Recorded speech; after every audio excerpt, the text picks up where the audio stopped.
3, 2, 1. Tanıdıkça sizi şaşırtan üye kimdi? Tanıdıkça beni şaşırtan üye JK'ydi. Şeyden dolayı, Golden Magne özelliklerinden dolayı. Evet. Adam her şeyi Evet, yapıyor. doğru. Hırslı. Hırslı. Her şeyde Elinden yetenekli her iş ya. geliyor yani. Ya insanlar böyle kendini öylese de ben de mesela hani yetenekli olduğum çok konu var. O yüzden böyle biraz yakınlık da duyuyorum. Ama Çok da mütevazısınız efendim. yapamadığım da çok şey var ama hani tamirat veya işte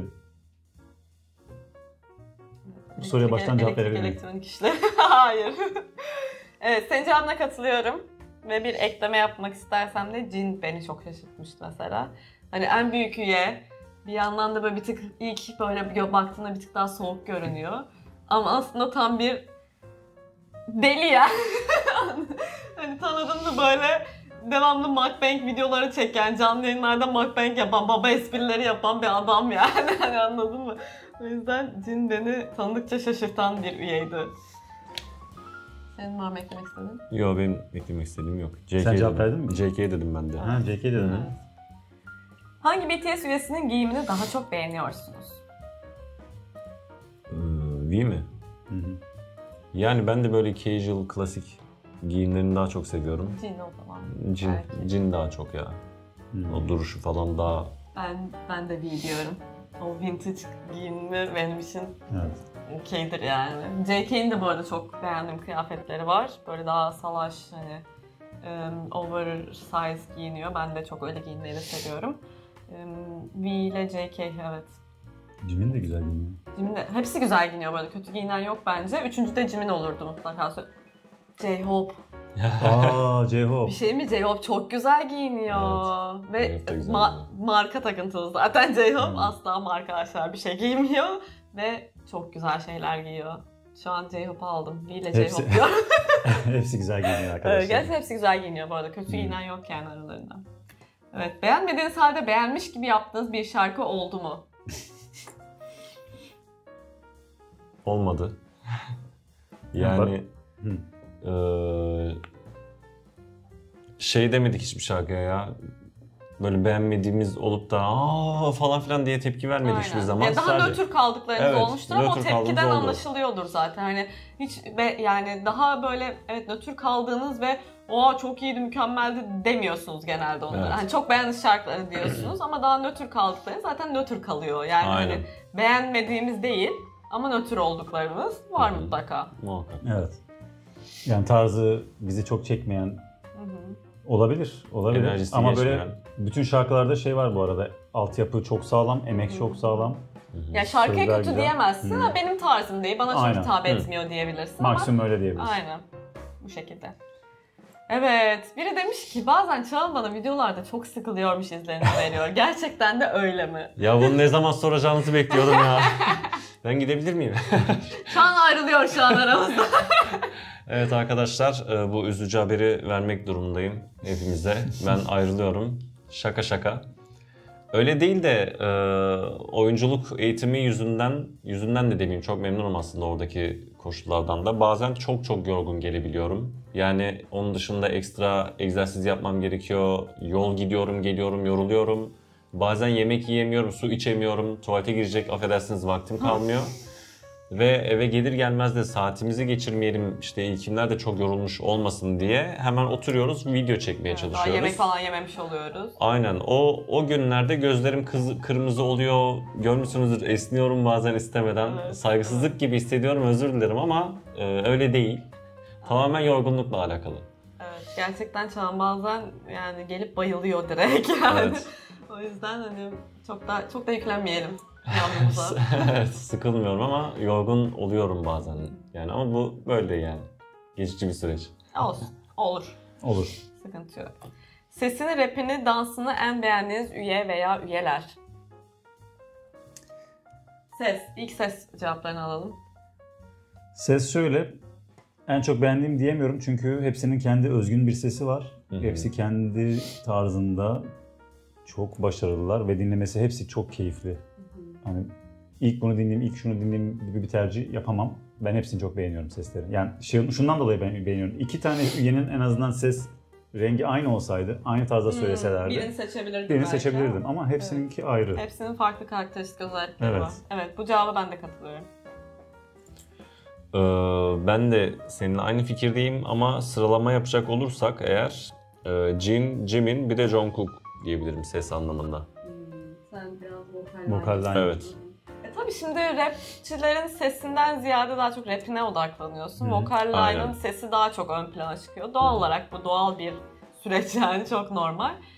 Yani evet tabii vokal line ayrı tabii. Zaten Ses o yüzden konusunda. ayırmışlar ses sorular. Evet Sesin rapi rapini diye olarak ayırmış. sormuş ayrıca Hı. evet.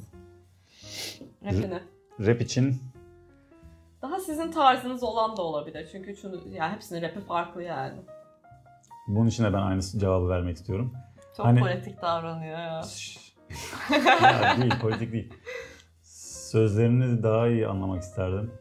Evet. Ama işte hepsinin kendi yine rap tarzı var. Sevmediğim yok diyeyim. Hani Evet. böyle rap mi olur? Rap itici dedi- gelen yok. Yok, evet. Evet katılıyorum bu Hava konuda. kapalı ama akıllı gibi. Tamam yok şey yapmayalım. Kimseyi gömmeyelim yine de. Yani trap Evet rap sevmiyoruz biz o Evet. tarz. Bence de hepsinin rapi çok güzel bu arada. Yani ben rap ses tonu olarak J-Hope'un ses tonunu çok beğeniyorum. J-Hope vokal de yapabiliyor çünkü yani hakikaten güzel bir ses tonu var. Suga'nın rapini de çok beğeniyorum aynı zamanda. Suga bence iyi de bir söz yazarı. Hepsi öyle bu arada yani söz yazan, Arem de çok güzel söz yazıyor mesela. Böyle.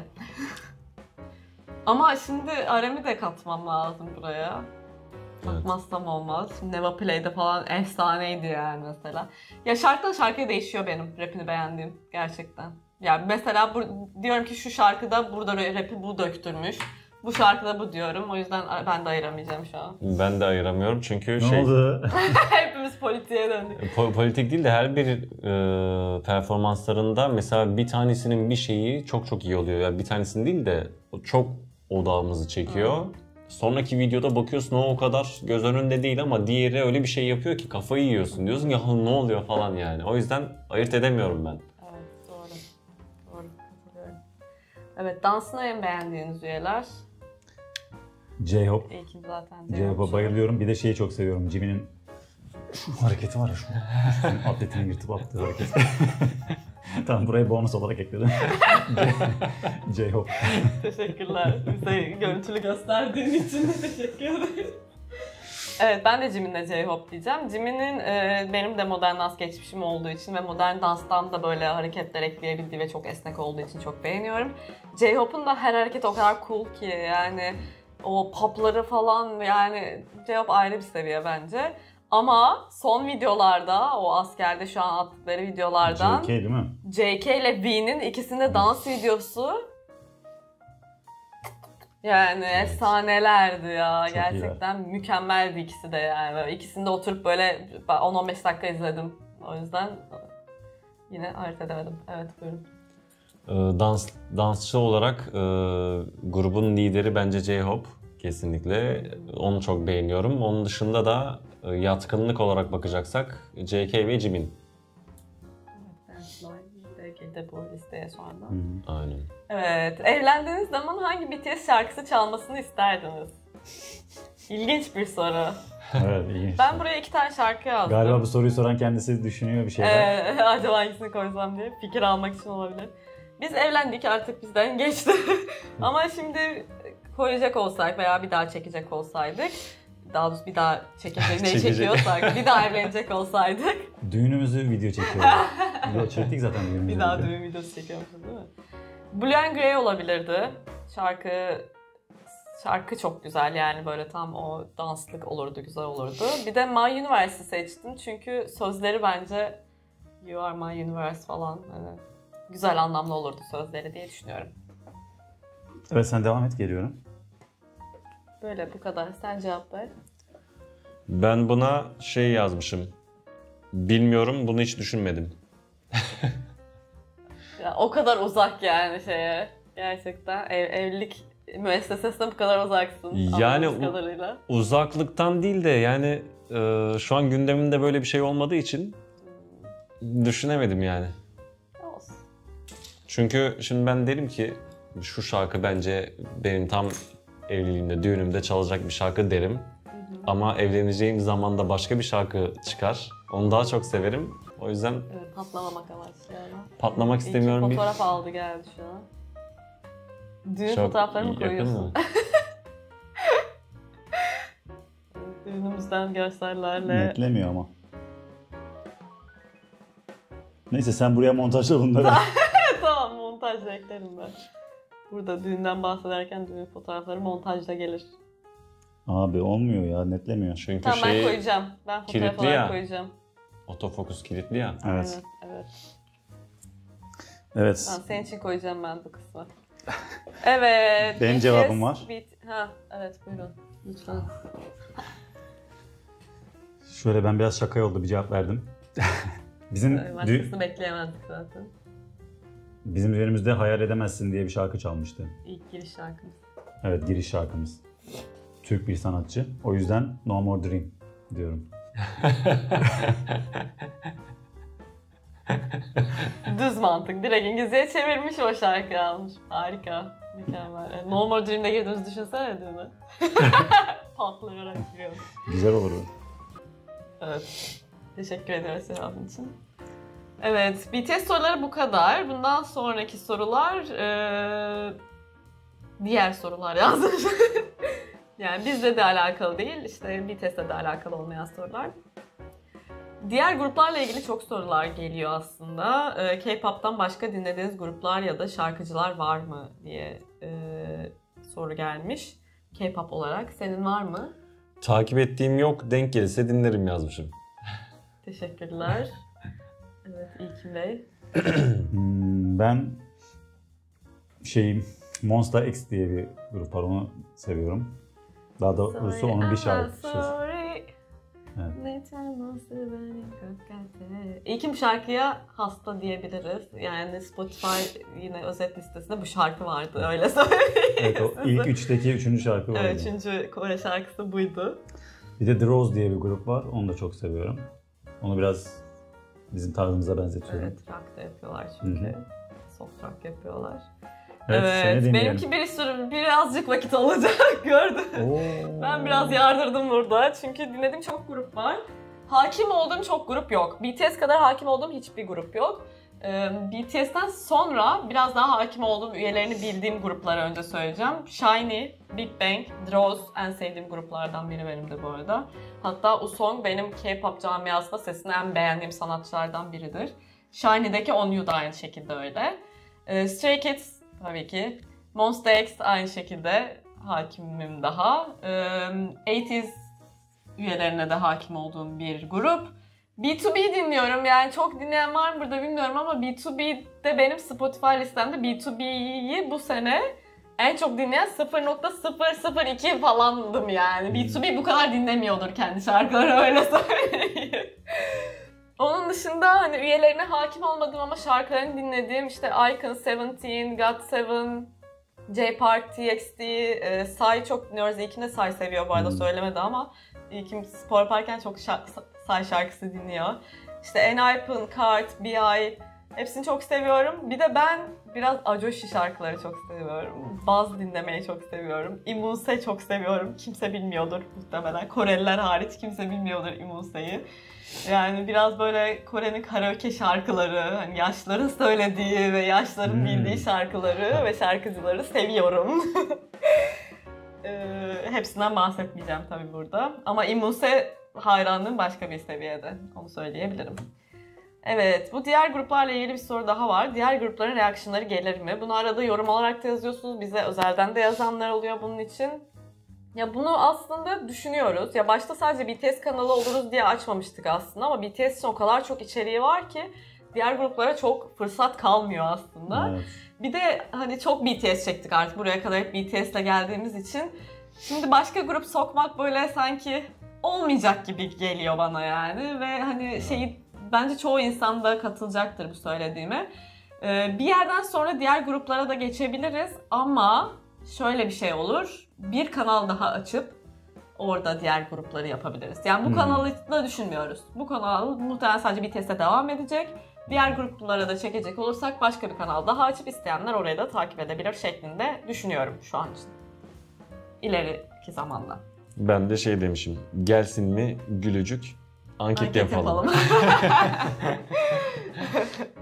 Aynen, bu konuda fikirlerinizi de yazabilirsiniz. Benim fikrim sizce mantıklıysa fikrinizi belirtebilirsiniz aşağıda. Evet, yine geldik geniş bir konuya. Kore dizisi izliyor musunuz? İzliyorsanız en sevdiğiniz Kore dizisi nedir demiş. Biz İlkim'de çok Kore dizisi izliyoruz.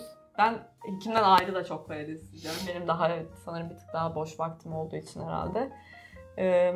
Çok var gerçekten. O kadar çok Kore dizisi izledim ki seçmesi de zor oldu benim için. Sen başla istersen. Ay tam çıktı. Sen başla.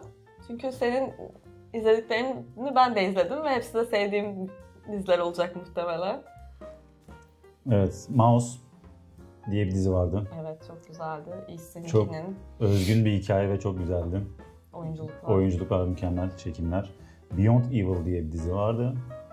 İlkin bu arada daha polisiye, cinayetli veya aksiyonlu dizileri tercih ediyor. Biz de onunla daha çok o tarz dizileri izliyoruz. Bu daha romantik olanları ben izliyorum ayrıca. Evet, ben çok sevmiyorum. Death's Game var, en son izlediğimiz. Suga'nın da oynadığı. Suga. Bahsetmiştik bir videoda, oradaki kız Suga'ya inanılmaz benzediği için hakikaten izlerken Suga'yı izliyormuşuz gibi izledik. Bir de The Devil Judge var.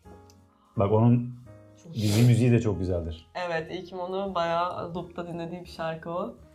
Koyarım aşağı ondan. Evet. Evet. Sen izliyor musun? Önce sana soralım. Yani ben takip etmiyorum ama işte... Squid Game. Ha, Squid Game de var. Squid Game'i de izlemedi Çağan herhalde. Yo, izledim onu. İzledin onu mi? izledim, evet. İyi. En sevdiğiniz Kore dizisi? Yok. Yani işte Squid Game başarılı bir yapıydı. Ha, şey de Yapıttı. vardı, Eight Show. Eight Show, o da güzeldi. Onu bilmiyorum ben galiba. O da Squid Game tarzı bir şey. Ama merakım var ama vakit ayıramıyorum şu an, vaktim yok dizi izlemeye. Yani normal başka sektörden diziler de izleyemiyorum yani, sadece Kore değil. Evet. O yüzden bence şu an yapamıyorum. O vaktim olduğu an bir deneyeceğim. Dene, kesinlikle dene. Zaten çok özür dilerim, lafını böldüm. Lütfen. Sen geçen sene bir Evet, polisiye dizi izliyordun. Voice diye bir dizi izliyordum ben. Galiba ismini bilmiyorum. Evet. Bir tane işte merkezden bir kadın yardımcı 112'de oluyordu. mi ne çalışıyordu evet. işte. Ben de şuradaydım. Durdum ve baktım. Böyle oldum. Bilgisayardan Öyle oldu. çalışıyordu. Devamlı gözü oraya kayıyor, tamam mı? Bir Böyle süre sonra oldu. oturup ben de izlemeye başladım diziyi. Sonra geçtim Öyle böyle oluyor. çekirdekçi teyzeler gibi direnin yanına oturdum. Kim bu? Bu Dedim, ne bu yapıyor kim? şimdi falan. Diziye ortasından girip her şeyi sorarak benle izledi yani. Aynen, güzel diziydi o da. Evet, ben başlıyorum hazırsanız. Başta bahsettiğim, beni Kore camiasına sokan, benim için yeri çok ayrı olan Park Bo-gum-joon'un dizisi Love in the Moonlight diyorum. Çok güzel bir dizi, izlemediyseniz kesin izleyin. Sonrasındaki söyleyeceğim dizi muhtemelen kimsenin listesinde olmayan ama benim çok sevdiğim ve 3 kere falan izlediğim bir dizi, Coffee Prince. 3 kere. 3 kere. Evet. Vay be. Coffee Prince çok başka bir dizi benim için. Gong Yoo-n'un oynadığı mükemmel bir dizi yani. Üçüncü söyleyeceğim, bu ilk sıra, yani karışık söylüyorum bu arada, sıralama yapmadım yani. Mr. Sunshine. Hüngür hüngür ağladım. Yani ben hakikaten bu kadar ağladım. Bir bu, bir de Moon Lovers'ta bu kadar ağlamışımdır. Scarlet Heart izlemiştir herkes kesin. Ya bu ikisi beni kederden kedere sürükleyen diziler gerçekten. Ama mükemmel, ikisi de çok güzel diziler.